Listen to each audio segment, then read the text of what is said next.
everyone, it's Jack from Cultaholic.com, back again with another quick news piece. This time, a quick news update prior to NXT TakeOver New Orleans, a show that I'm in the office for and I'm tremendously excited for. Look out for our live stream. Myself and Sam Driver will be reacting live to NXT TakeOver. But for now, let's get into some news because there's been all sorts of shenaniganry going on in New Orleans at WrestleMania weekend, and I think I've just invented a classy new word.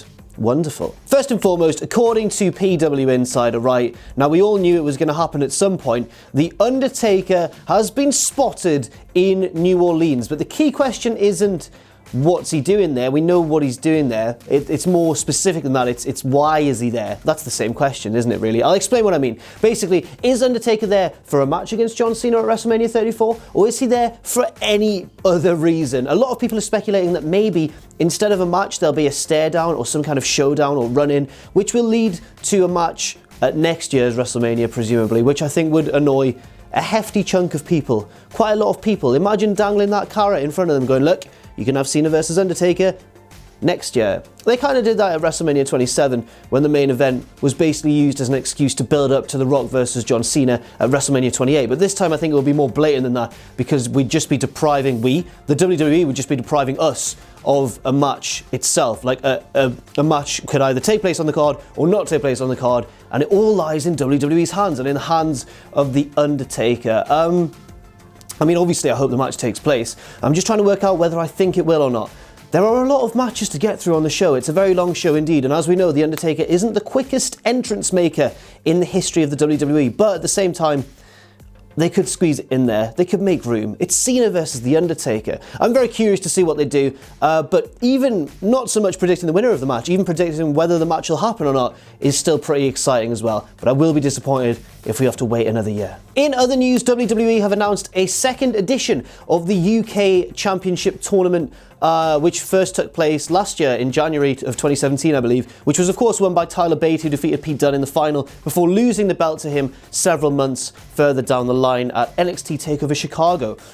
There's been no word yet on whether this tournament will be featuring, some of the guys we saw in the previous tournament, members of the WWE's UK division, or whether it'll focus on an entirely new crop of UK indie talent. Those shows will take place on the 18th and 19th of June this summer in London at the Royal Albert Hall in London, and will form part of kind of a 4-day extravaganza for WWE. Basically, on the Saturday, we'll have NXT TakeOver Chicago. On the Sunday, we'll have Money in the Bank 2018. And then on the Monday and Tuesday, we'll have a 2-day tournament, the UK Championship Tournament. I wonder if they're going to involve the UK Championship in some way. I'm assuming, this is just what I think, that the winner will receive a shot at the UK Championship because, of course, there was no prior UK champion last year. Tyler Bate became the first one ever in WWE history. I'm just trying to think of a few names that I'd enjoy seeing at the tournament.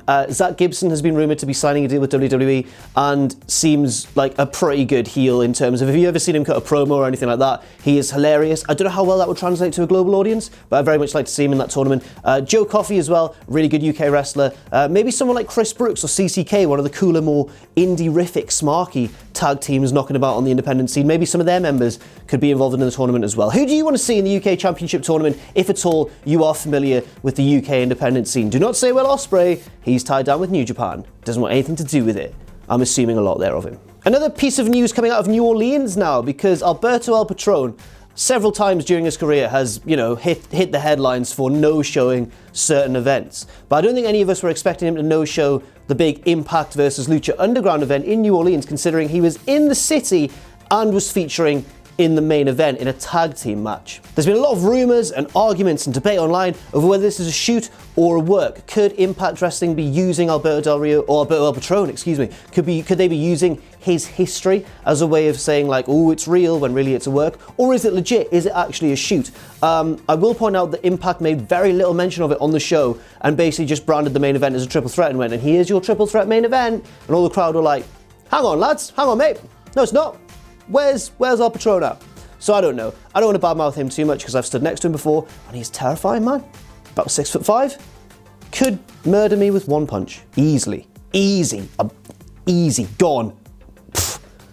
2-second knockout. And finally, Zack Saber Jr. has signed a deal with New Japan Pro Wrestling. He will now be wrestling for that promotion full time. Interestingly though, he lost his Rev Pro title, not to a British guy, because Rev Pro is obviously based in the UK and you'd expect if he was leaving to drop it to a British guy. No, he dropped it to another New Japan guy at the Rev Pro event in New Orleans. And that man was Sam Driver's favourite boy in the world, the Stone Pitbull, Tomohiro Ishii. So, I mean, I understand why Zack's lost the belt, because if he's committing himself more fully to New Japan, he won't want any other distractions from other companies and that sort of thing. He also recently dropped the PWG Championship, and the Evolve Championship even more recently as well to Matt Riddle this weekend. But, on the other hand, why has he dropped it to Ishii, a guy who was also very much a full-time member of the New Japan roster? Very curious goings on in New Orleans, but very exciting ones as well. I'm sure you'll agree. Everything's just popping off in the world of wrestling.